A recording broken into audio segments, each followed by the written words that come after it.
You say, it will only take me a minute to go and do X. And that's true. But a minute later, you face the same decision. And so then you say the same thing. It will only take me a minute is a slippery slope because there are many things that will only take a minute. And sometimes it's like, it will only take me a minute just to answer this email.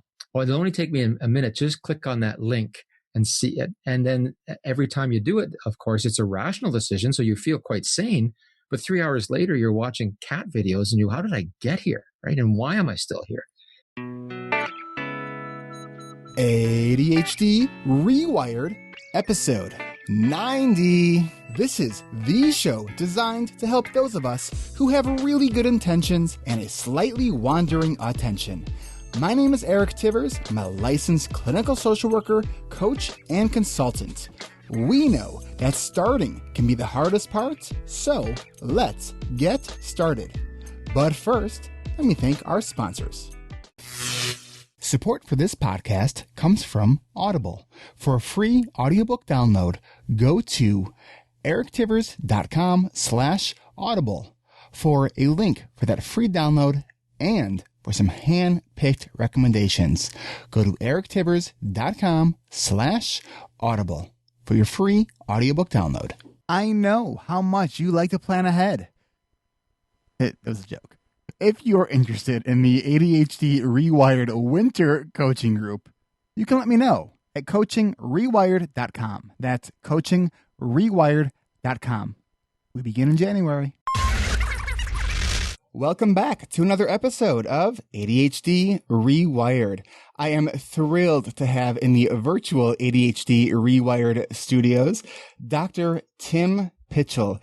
You may know him from the I Procrastinate podcast. Dr. Tim Pitchell is the director of the Center for Initiatives in Education and associate professor of psychology at Carleton University in Ottawa, Canada. Tim has earned an international reputation for his research on procrastination. His most recent book is Solving the Procrastination Puzzle.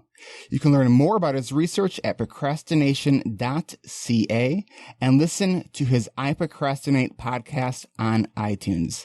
You guys will definitely want to subscribe.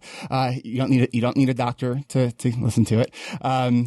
Check out his podcast. It's really good. It's really good academic work on something that we are all very, very familiar with, and that is procrastination. Tim, welcome to ADHD Rewired. Thanks very much, Eric. It's great to be here.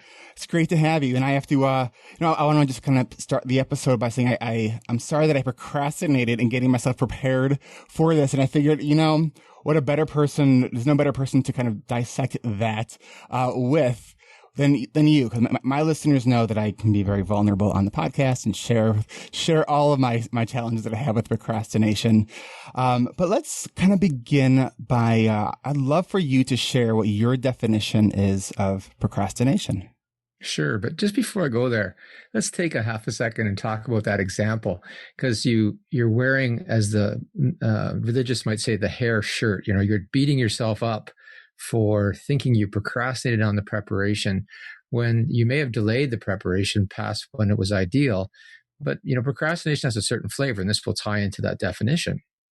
As you told me before, as we were getting ready for this podcast, you started listening to my latest episode with my graduate student, Mohsen Hagbin, who's done work now on defining 6 types of delay, 2 of which are procrastination. And there are lots of reasons that we delay things. In fact, I also could say, I could have spent more time getting ready, Eric, but I'm working on a chapter that I'm writing. And at about 10:45, I looked up and went, I've got an appointment with Eric. I kept getting those notices anyhow that you send me automatically, and which are helpful, of course. We need tools like that in our lives. And I'm sure we'll come back to that for especially people who have issues with inattention.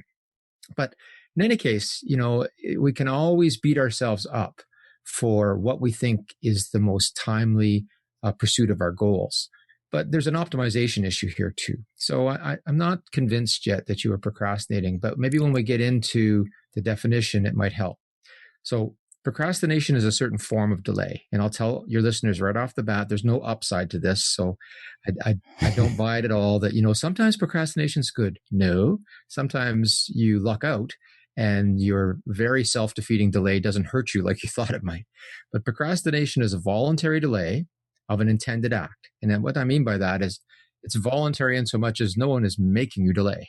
It might not feel voluntary because many people will say, oh, I couldn't do anything but in the sense of you really did have a choice. You could do otherwise, but your agency wasn't involved. So a voluntary decision not to do what you intended to do. And this last part is really important, even though you realize that this delay might cost you. So you made an intention earlier to do something, that time comes, and you decide to put it off, even though you know that, I made this decision to work now because it's in my best interest to work now. And most likely, all things considered, because the world's not a perfect place, I'm going to pay a price for this. That's procrastination. And see how narrowly defined that is.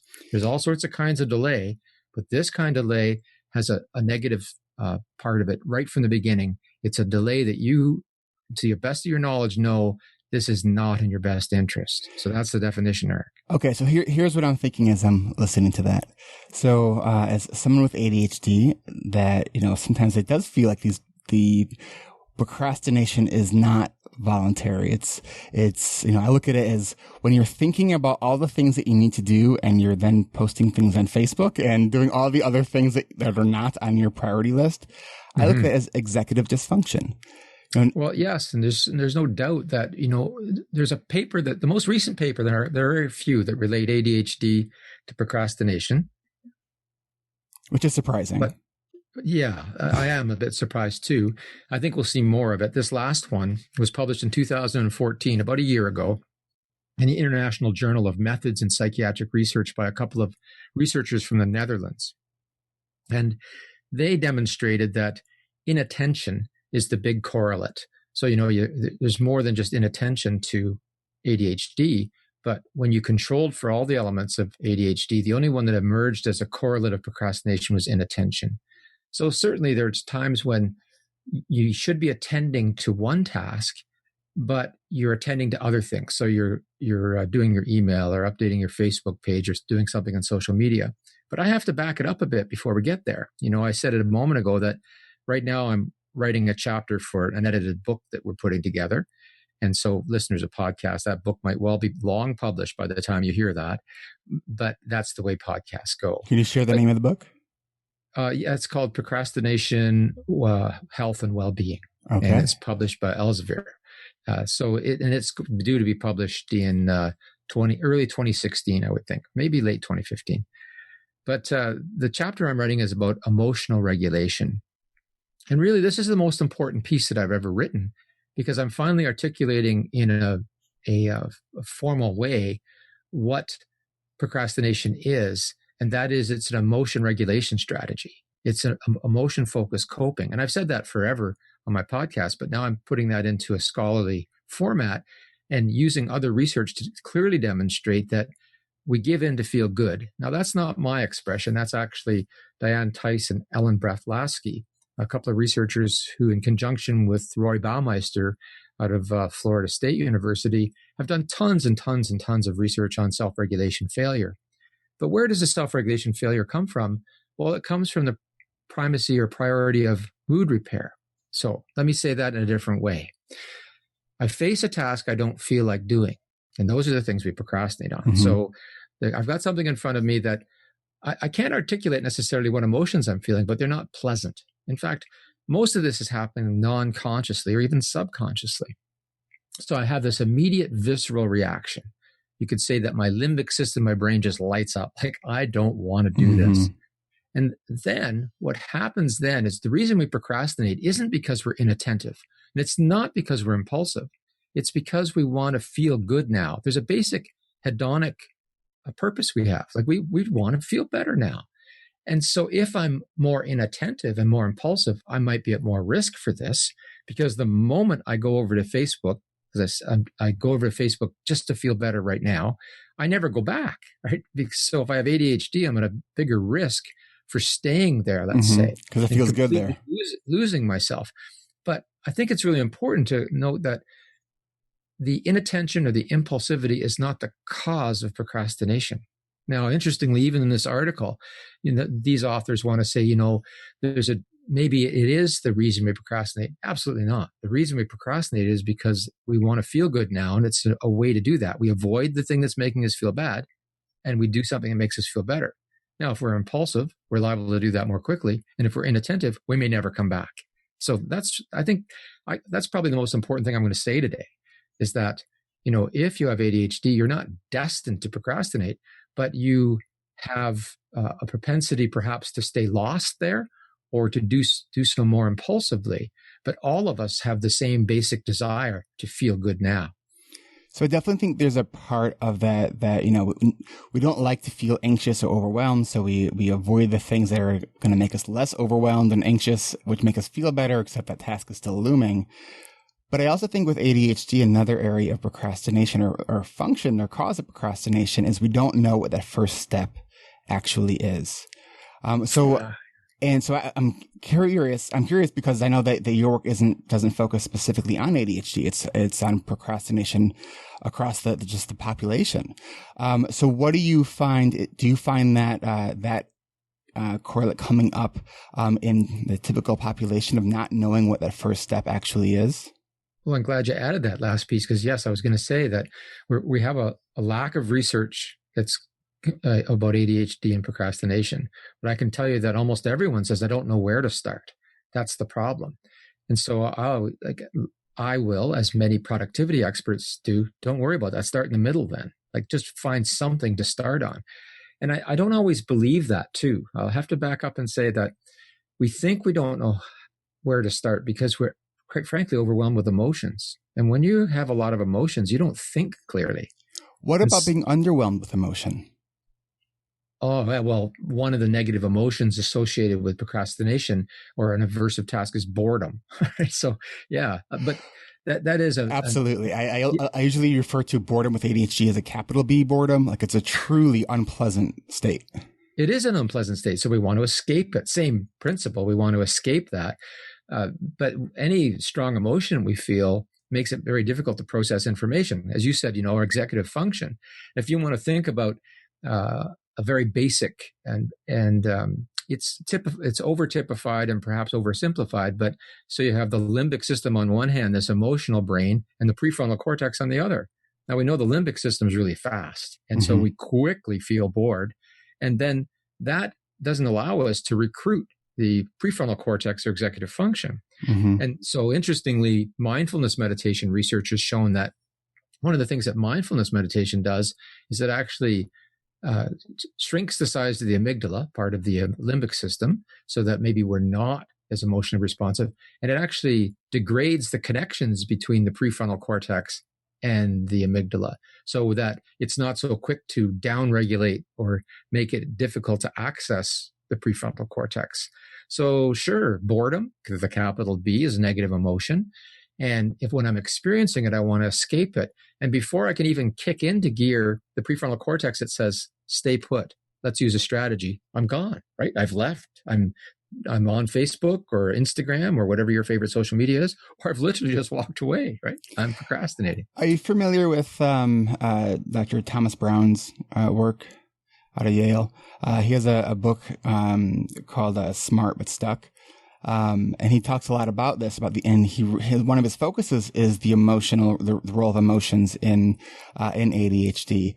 And he describes how so much of the research has focused on the negative aspects of emotion in ADHD, not focusing on how emotion also plays such an important role in activation. Yes, broaden and build. Like you want to, we can talk about the negative, and that's where I've started. But the opposite is, no, we want to look at how we're going to cultivate positive emotions and broaden and build from that base.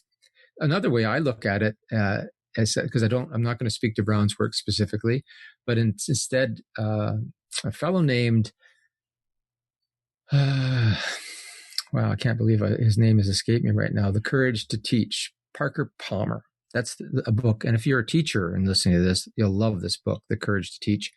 Parker Palmer has a very evocative quote. He says, I may have fear. I need not be my fear.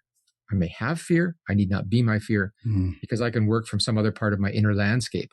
And that other part of my inner landscape are those positive emotions, my curiosity, my desire to succeed, my interest. And they might seem small compared to some of the other negative emotions I'm feeling, but they're there. And if I bring my attention over to those and work from that other part of my inner landscape, then I need not be my fear per se. So I do think that there are a few people that speak to this issue of, yeah, we have other parts of our emotional lives that can fuel our motivation, not diminish it. The quote that you used reminded me of something similar that Brene Brown says about courage, and that courage is having fear and moving forward exactly at the same time. Yes, and I think that Brene Brown's I'm a big fan of Brene Brown because she really helped me see my own research. Brene Brown is a person who studied shame for so long, and yet she writes in her own book, one of her many, that I'm a shame researcher, but I talk about wholehearted living. How does that work? Well, we have to talk about the things that get in the way. And just a light went on for me, because for a long time, people would call me a productivity guy. And I'm thinking, but I don't study productivity. Well, in fact, I do, in the sense of I talk about the stuff that gets in the way. And for me, on the surface, you could say, well, gee, you talk about time management because you're a procrastination guy. No, procrastination is not about time management. It's self-management. Our emotions. And then what feeds those? Well, our basic health. If you don't sleep well and don't eat well and don't exercise, well, your emotional health is going to go down the tubes. When your emotional health goes down the tubes, all of a sudden you find yourself procrastinating. You mentioned sleep. You had an episode about a year or so ago all about sleep procrastination, a specific kind of procrastination. And I would love for you to talk a little bit about that, because that was, to me, that was, I love when something that I've been struggling with gets labeled very clearly, because then it gives me an understanding of it.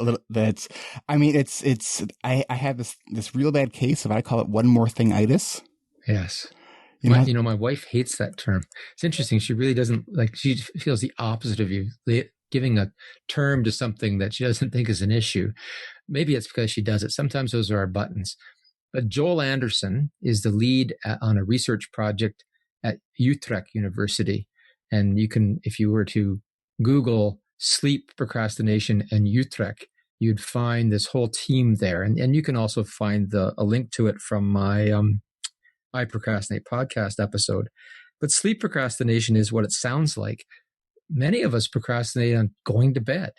And it's only those people, though, some of us just don't go to bed early, but it doesn't mean we're procrastinating. But it's when you say, I really need to get more sleep. I need to go to bed earlier. I really should get to bed at 9:30 tonight. And all of a sudden it's 10 after 10 and you have one more thing-itis, as you call it, Eric. You're just, I'll just do this one more thing. And it's one more thing-itis on repeat. Yes. And it's a horrible thing. But then, part of that might be understood this way. It may not be so bad as you think in terms of what's going on psychologically. Because if you make a rational decision over an irrationally short period of time, you can run into this problem. So, for example, you say rationally, it will only take me a minute to go and do X. And that's true. But a minute later, you face the same decision. And so then you say the same thing. So I think partly is recognizing that it will only take me a minute is a slippery slope, because there are many things that will only take a minute. And 3 hours later, we know how that goes. And sometimes it's like, well, it'll only take me a minute just to answer this email.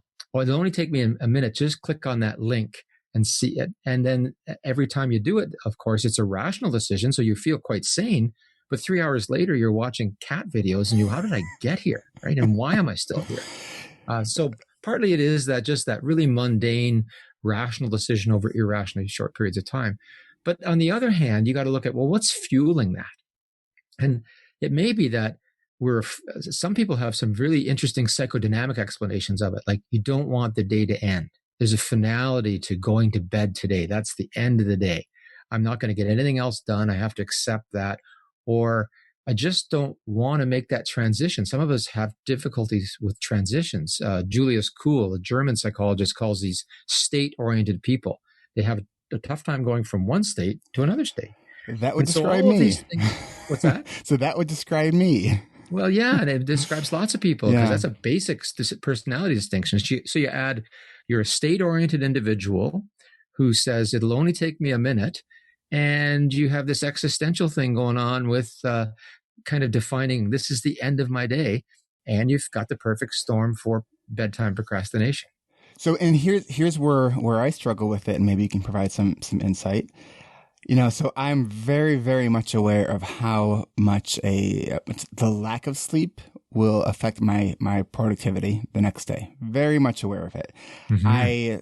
I want very badly to have very healthy sleep hygiene, and I've Mm-hmm. gotten much better over the years, but I'm still not where I'm at. And last night, I actually got into bed at I was kind of tired. I got into bed around 8:30, and I figured since I'm just going to kind of hang out in bed and, do some stuff on my iPad, and I didn't shut the lights off until 12:30, and from 10 until 12:30, I was having the thought, just shut it off, turn it off. And I kept going. And that's where I really struggle, where it's I know what I want to do. And I'm even talking out loud to myself saying, turn it off, Eric.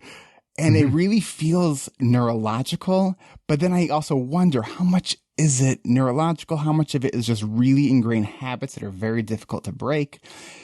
How much of it is both? Yes, It's one they of my are bigger both. I mean, issues. everything that fires together wires That's together, right. and a habit is just that. And so, yeah, it's very tough. And I think talking to yourself is a good thing.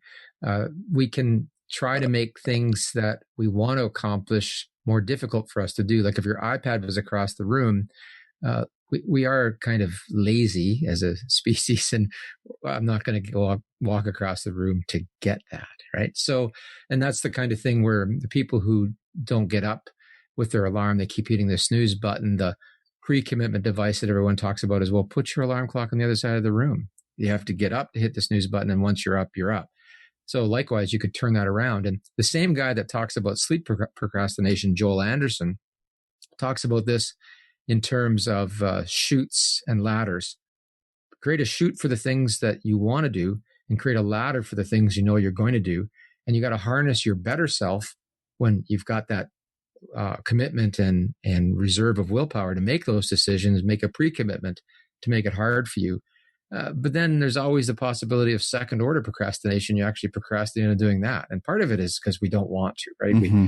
Oh my God, I'm really going to set myself up. I'm not sure I'm ready for that. But that is ultimately the answer. And yeah, as you were describing your evening, I think we all get there sometimes, but when it's a pattern, if you're doing it every night, yeah, something's got to change.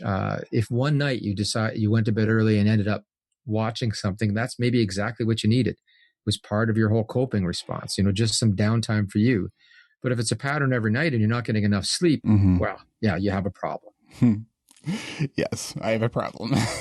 Don't we all? It's progress, not perfection. And we know that, but perfectionism can be another kind of a fuel for procrastination as well. Big time. Yeah. So, But that realistic expectations of others, and what does that do? See, this is where I think I'm funneling into the whole why we procrastinate. So perfectionism is a good example. We don't procrastinate because we're perfectionists. It's that we're internalizing the unrealistic expectations of others, and that fuels negative emotions. And what is procrastination? It's an avoidance strategy to escape those negative emotions. So again, the same mechanism is that part there, that procrastination is an emotion-focused coping strategy. Perfectionism, impulsivity, inattentiveness, lack of self-discipline, all those things will exacerbate it, but they don't cause it per se.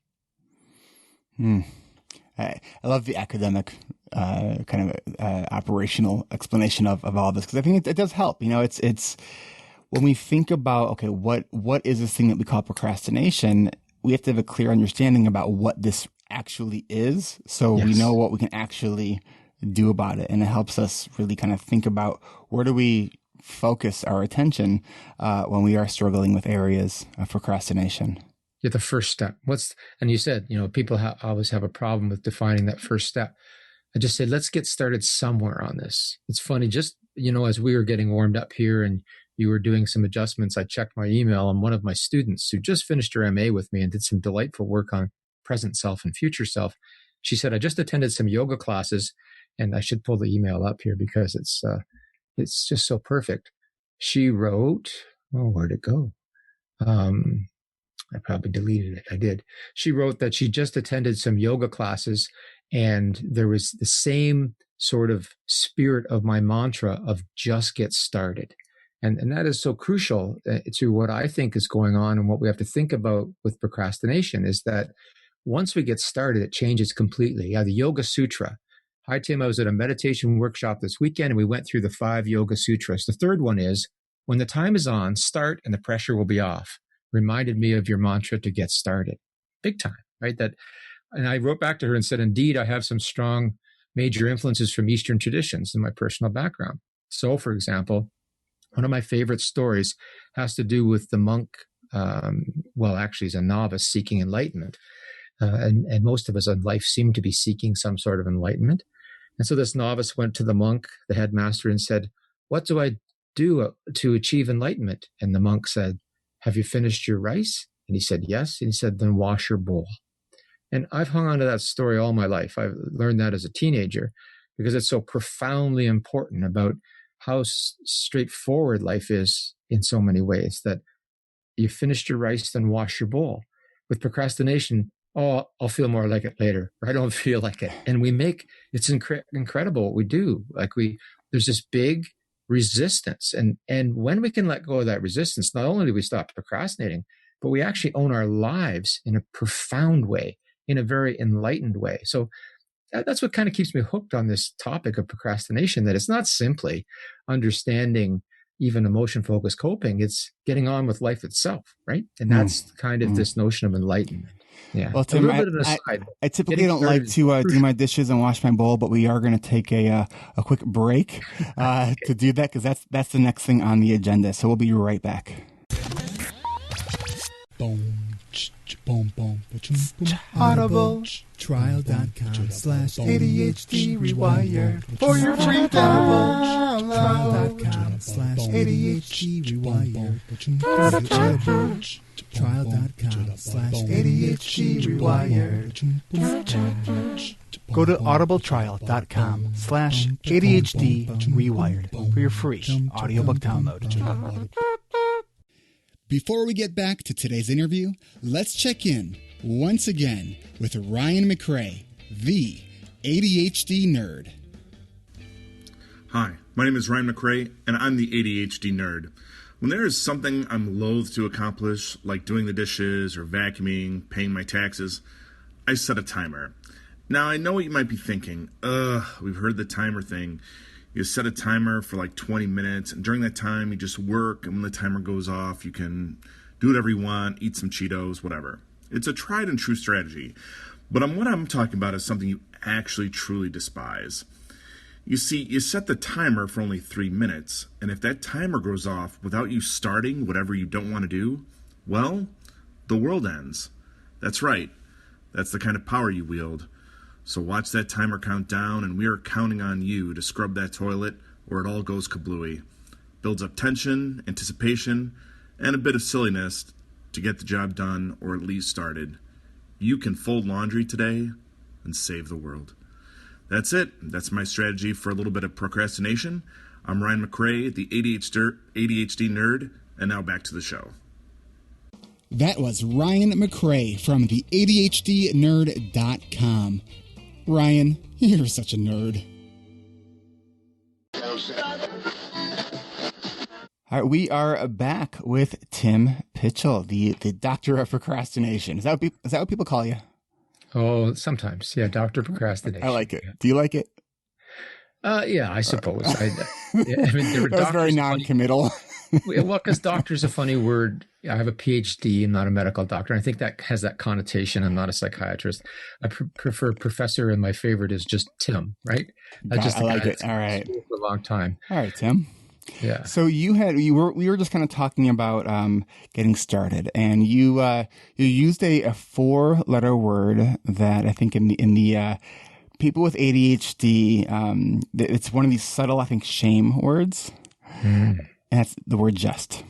Just, yes. The word just get started. And, good for you. So when I think about that, because if it were just that easy, I would have just already done it. Yes. So I like to think about this, and I've mentioned this in a prior podcast episode, is that, the whole just do it, the Nike slogan, cross out the word just and add a comma to the end of the do it, right? Anyways. Do it anyway. Yeah. So it for that, it acknowledges that it's difficult. Yes, and it diminishes the person. If it was just that easy, you idiot, I wouldn't think I have a problem. So yes, we should probably remove that word from our vocabulary. And I also hear people say things like that, and I admonish them the same way. I'm just a teacher, or I'm just of this. And I'm thinking, what do you mean? Don't say you're just a teacher. So just get started as that same thing. Just is a terrible word that way. Yeah, So it's a sneaky kind of shame word. Let's just yes. Let's get rid of that word in our discussion. I'll try, because I think it is one that slips in for many people. It's like and a. It'll be difficult for me to remove. But what I'll focus on instead is saying that when I'm feeling all these negative emotions, I have to find a way to get started somewhere on the task, because we know from research that progress on a goal, even a little bit, fuels our well-being and our motivation. And we all know that kind of spiral upwards. And we also know what it's like to go down the rabbit hole of avoidance. Mm-hmm. And the next day, they're both remarkably different. Now, I've been saying that I've been writing this chapter. Well, I think that your listeners should know that about a week and a half ago, when I realized that I really have to start writing this chapter, I was really quite frozen in my tracks. I didn't have a word written. This means a lot to me. So I already had these expectations that were quite high. And I was afraid. Like, I think that might surprise a lot of people. Here's an academic who writes all the time, and you're looking at this like I wanted to do anything to avoid it. And so I had to use all of the strategies that I'm talking about, particularly I need to find a place to get started. And I literally got down as concrete as, okay, Tim, that means you have to open up your laptop, turn it on an open Word, That's right, and put the title of the chapter in. And honestly, I didn't even remember the title because it's been a long time since I signed the book contract. So I went back to the contract, looked at our contents, and said, that's my chapter there. Put the title down. And then I had to say, okay, if I was going to write the chapter, even though I don't feel like it, what would be the next thing I might do? Well, let's just write down some ideas that you want to get across.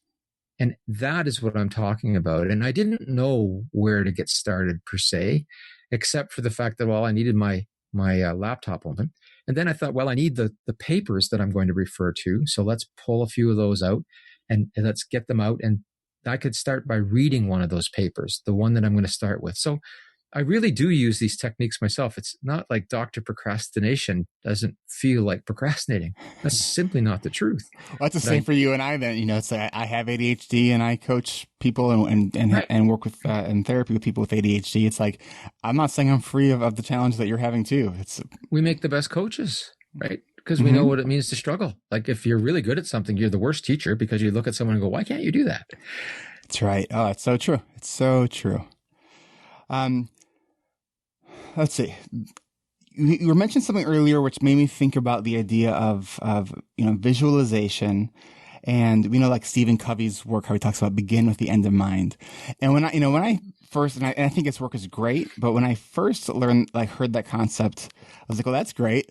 How the heck do you do that?" Yeah, well, with him in particular, he's thinking about the whole person because as a very much character-based approach, right? It's not as trivial as 7 habits in the sense that they're just things that you do. They're developing a sense of yourself as an individual and then interdependency. So Covey's work transcends time even after his death because it starts with such a strong character base. But beginning with the end in mind might be the simple thought of, you said earlier, the end in mind I have is I want to be more rested in the morning. So beginning with that end in mind, what are some of the things that I need to do? And that is how you might begin with the end in mind. Now, I think that it can sound too much like the Nike slogan, just do it. No, I'm beginning with my goal in mind. What is it I'm trying to achieve? Because if you think about his book, Begin with the End in Mind, he talks about mission statements. And I work with teachers at colleges and universities, and I often talk about this particular notion of a mission statement. I teach to change the world. I teach to make some sort of dent in the world. Like, what is it that you do? What is it that you're in this for? And I think sometimes if we don't have that larger mission statement, the thing we're trying to achieve, our why. Why? I want optimum health. And a big part of optimum health is sleeping well. Okay, so that's the why. That's the driver behind it. because whenever there's a why, there's going to be a how. So that now I can work on the how. And so from our research too, because I'll get back to the psychology now, I've studied people's goals and well-being for a long time. And it's always a dance between meaning, the why, and manageability, the how. And if I go too far into the why side, it's too airy-fairy to get anything done. And if I dig down into the details too far, I go, well, sure, that's the next step, but why would I do that? And that dance between meaning and manageability is an art form of living well. You have to always be able to say why you're doing it, but you have to be able to talk about the specifics. To achieve that why, that means right now I press the off button on my iPad. And that even describes just that kind of conceptualization of ADHD of we know what to do, but we don't always do what we know. Well, isn't that the truth? Again, when you characterize a group of people as sharing something in common like that, when in truth it's in a continuum, if you're this side of the line, you're in our group, and if you're not, and a lot of us can experience that. And these great truths apply to all people. Knowing and realizing. That's another way I make that distinction, to make real in one's life. So we can know things conceptually, but to make them real in our lives, well, that's a different thing. And I think you just said something too that I think also kind of speaks to why often ADHD is very kind of dismissed in mental health and psychiatry and even the general public, is that we can all people can relate to different features of ADHD. We all procrastinate sometimes. We all forget things sometimes. We all kind of make mistakes on the details of things sometimes. But ADHD is not a sometimes disorder, and so I think that's where it kind of gets dismissed very often, is because, oh yeah, well I do that too, so I'm a little ADHD. It's like, no, nobody's a little ADHD. It's like, even if you have a mild case of ADHD, you're still struggling, and you're struggling pretty significantly in comparison to others. And, even if you're doing well, you're putting a lot of effort, way more effort than the next person into doing what you're doing. So I just think it's interesting to talk to somebody who studies procrastination, not necessarily associated with ADHD, because it's like we're sort of, you're studying a lot of the same things that I've been studying, but in sort of like different paths, which I just think is really interesting. And I think that there's probably a lot of ADHD work that would probably interest you a lot. And I think there's a lot of procrastination work that you've been doing and that you've been working on that would probably be of high value to the world of ADHD. I agree. And there's a great deal of points of intersection: executive function, mindfulness, the role of attention in goal pursuit, right? Inattention is the harbinger of self-regulation failure. If I'm not able to maintain attention on my goals, well, of course, then I'm not going to be able to pursue goals successfully. So if I begin with the inattention problem, a characteristic of ADHD, I have an uphill battle. So I think it's great that you pointed that out and made that clear. And I truly believe we have lots of points of intersection and lots to learn from each other. So let me ask you this. Speaking of learning from each other, how do you keep your goals in mind? And what do you do to kind of keep yourself organized? Because right now you're on sabbatical, right? Yes. So you're really self-structuring your own, like your day-to-day schedule. What are your methods? What are your tools? How do you kind of keep yourself focused? Well, I'm a big fan of David Allen in getting things done. And so I use Things on both my iPhone, my iPad, or I shouldn't say both, because I'm going to say iPhone, iPad, and my Mac. I've been using a Mac since '85. Any of those tools are helpful. So I have that tool, and I actually have to use reminders in the Mac too, because I might drag an email into reminders and then it gets exported into Things. But that's only the beginning, because that might show me that I have a commitment to getting something done. But then I have to make it a schedulable act. So I use a calendar app, and there's many that we can use, and I color code all the different domains of my life. So as an academic, that's teaching, research, and administration. Teaching is green, research is purple, administration is black. Not to say that administration has that connotation necessarily, and it's terrible that we use the colors to have a connotation of anything. But it is a tradition. It is what it is. It is what it is. The dark force, But then I have my children are in a bright red if there's things just devoted to them. Blue is kind of personal and household. I have one for recreation, all sorts of things. And the reason for that is that when I look at my week, I can I know you said this earlier, you did a workout on the weekend because you get a better workout on the weekend than you can when you're rushing in the morning. Well, I can look at my week and say, did I get enough recreation time for Tim? Is there a balance between my research and my teaching? Where did my kids fit in here in terms of just truly kid things as opposed to taking care of the house and feeding kids, that sort of stuff. Mm-hmm. So I really believe it's important not only to have a list of things to do, but then to start thinking about when is that going to happen? Because otherwise, I got to tell you, my things list can overwhelm me sometimes. But then I can move to the temporal aspect and say, yeah, but this is what I have to accomplish today. And so then it kind of calms me down a bit and say, well, I can do that. And so part of it is the ability to schedule well.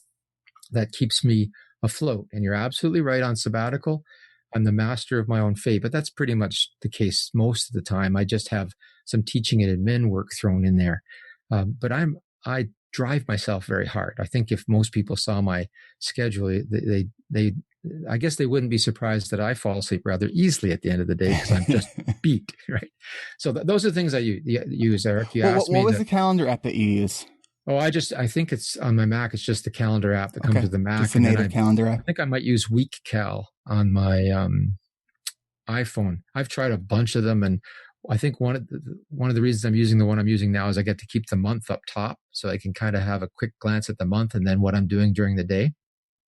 But I like having the iPad or Mac for my calendar because it's bigger. Otherwise, it just looks so like little slices of time. Mm-hmm. But with the I rely on that. I absolutely rely on that, and for two reasons. Something I didn't add is that I'll go back because I asked you what'd you do on the weekend, and I could easily answer that question because I just reviewed my weekend. You had to kind of think back to your weekend. I just go to my calendar most of the time because if I try to rely on my memory, I'll think weekend, what weekend?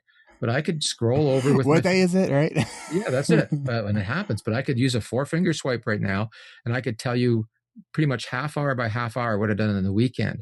Now, some people think that's pretty anal retentive, to use an old-fashioned phrase, but I find it necessary for me both to get the things done I want to do, the big why, and also to kind of look back and feel a sense of accomplishment, because that feels good. Yeah. Yeah. I played tennis with the kids yesterday, then I got the barn cleaned out, and then my wife and I had a date, right? And we made dinner together. So, wow, that's good. That's balance. Yeah. I like that. On the, cause I use Calendars 5, on my iPad and iPhone. Mm-hmm. And I was checking something on just the iCal app on my iPhone. And did you know if you pinch out to zoom out, you can actually change the perspective of the time increments on iCal?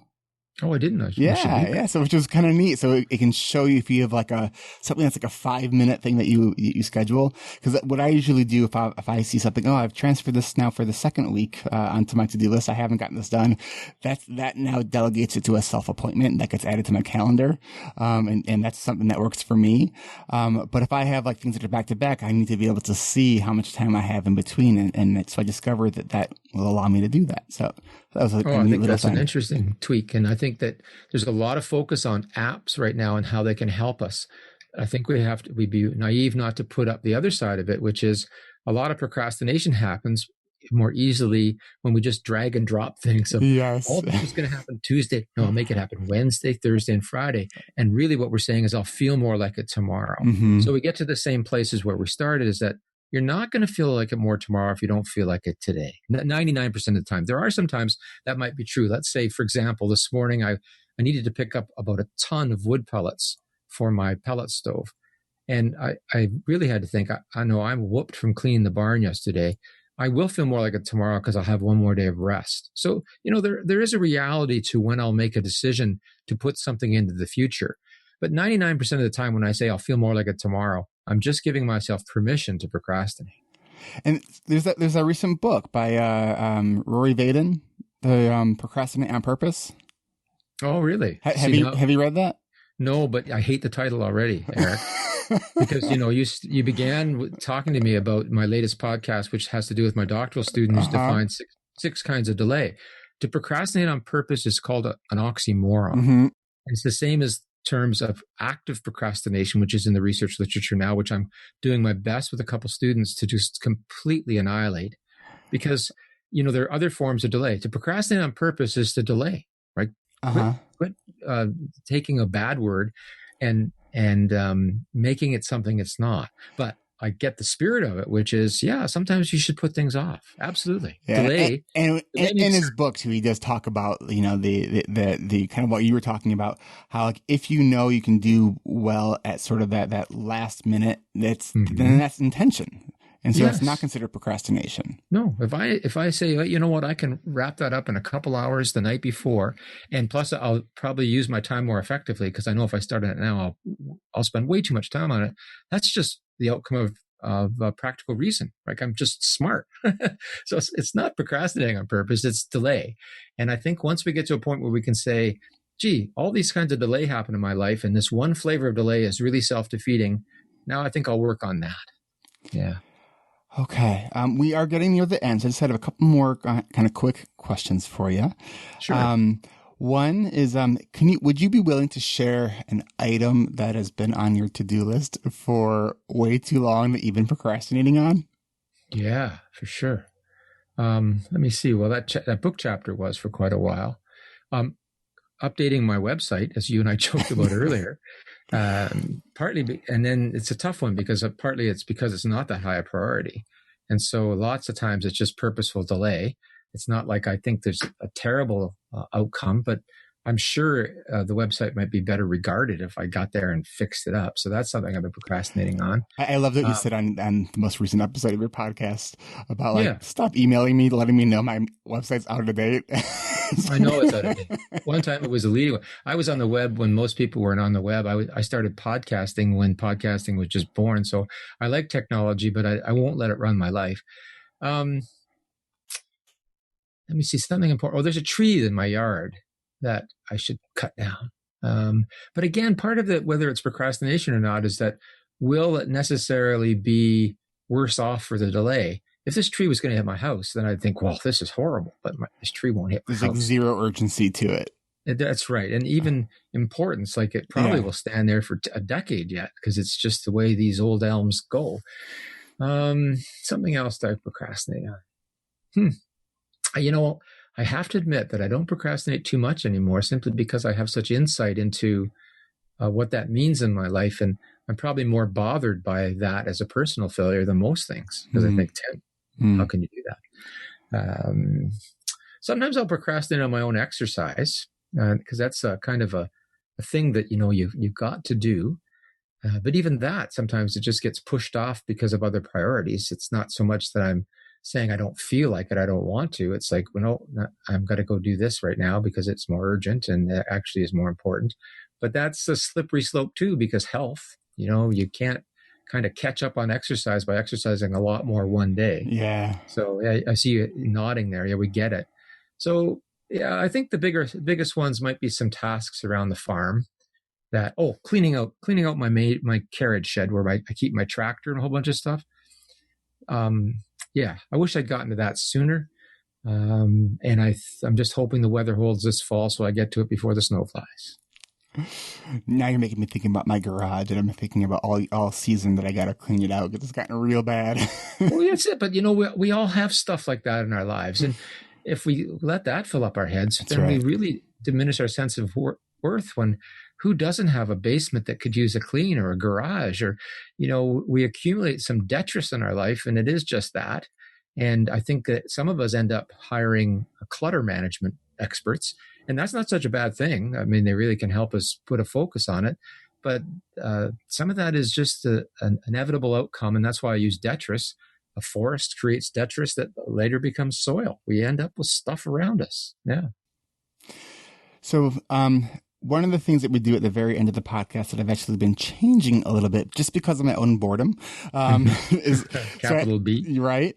So I have this thing called the random question round, where it had nothing to do with ADHD, which then paradoxically has everything to do with ADHD. But I've been reformulating this idea, and so I have a question for you, kind of in the spirit of just sort of fun.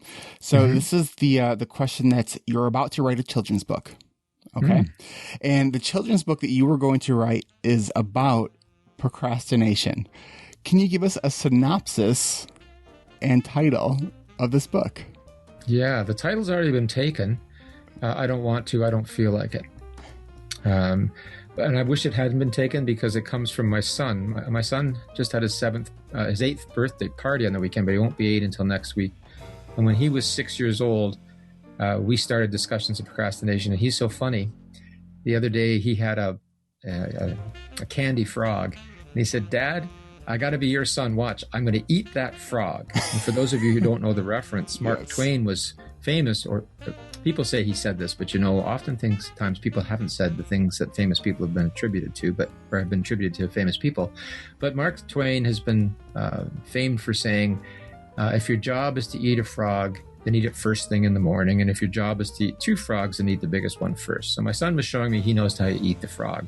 But we did actually work through that because I said to him, "Alex, it's time you started making your own bed. So make your bed." He said, "Dad, I don't feel like it. I don't want to." And I said, "Alex, I didn't ask you how you felt or what you want to do. I said, it's time to make your bed."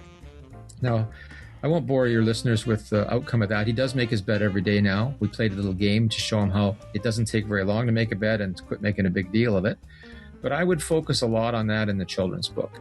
I don't feel like it. I don't want to. And the final one is, I'll feel more like it tomorrow. And in fact, I just gave lectures 2 Fridays ago to the whole incoming class of engineers. And that was in 3 different lectures, 400 plus students per lecture. That's how big the engineering incoming class is.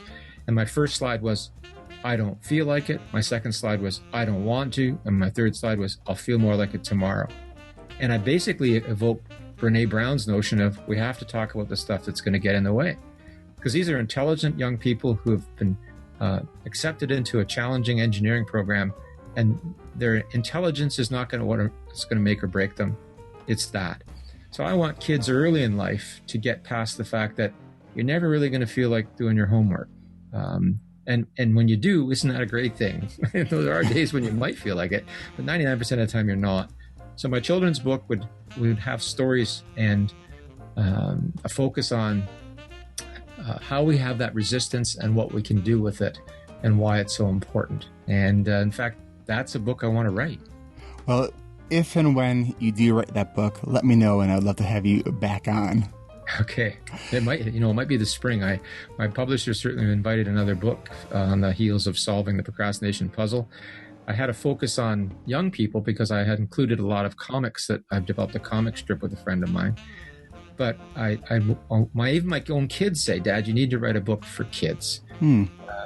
That's not an easy thing to do, not successfully at least. But it is one of my front burner projects. Once I finish this scholarly edited collection of things, is to say, how do we help? And it's going to be for parents too, because so many parents will say, "How do I get my kids to have that ownership of their homework?"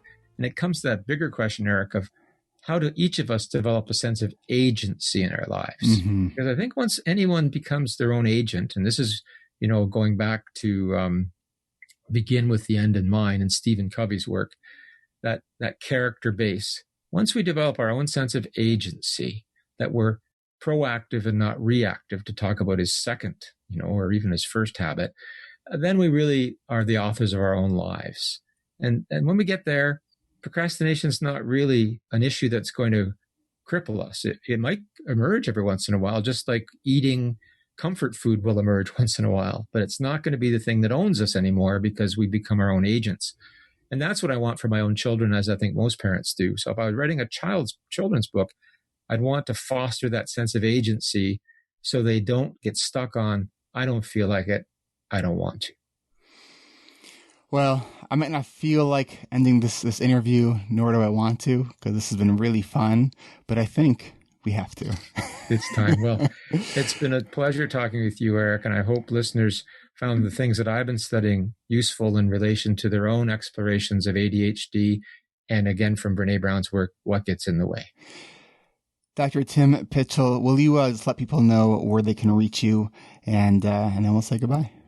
Sure. Well, we've kind of berated my website for a bit, but procrastination.ca. 1995, I established this website when I first decided I was going to study procrastination.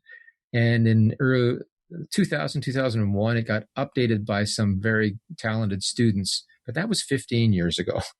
And so it has that old look and feel, but there's lots of resources there. Some of the links are broken, so don't write to me and tell me. I am going to fix it, but there is no hurry. The procrastination.ca. It's not .com. It's not a commercial site. I'm not trying to sell you anything, although there is a book there, and you don't need to buy the book. I want to add that. Everything I could ever tell you about procrastination is in the podcast and in the blog. If you want a concise synopsis of that, well, that's where the value of the book is. But if you've got time to listen to podcasts and read the blog, it's all free. And so procrastination.ca, Eric, is where people can reach me. And I will post links to all of that in the show notes. And check out Tim's podcast, I Procrastinate, on iTunes, on Stitcher as well. Yeah. Okay. Well, thank you so much. All right. Take care. You too. Bye-bye.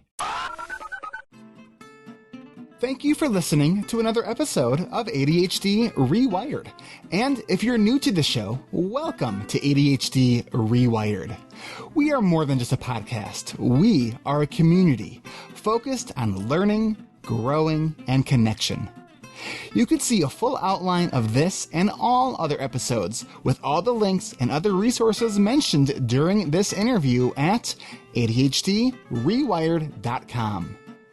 Help support this podcast by checking out my sponsors. I use Zoom video conferencing nearly every day, and so can you.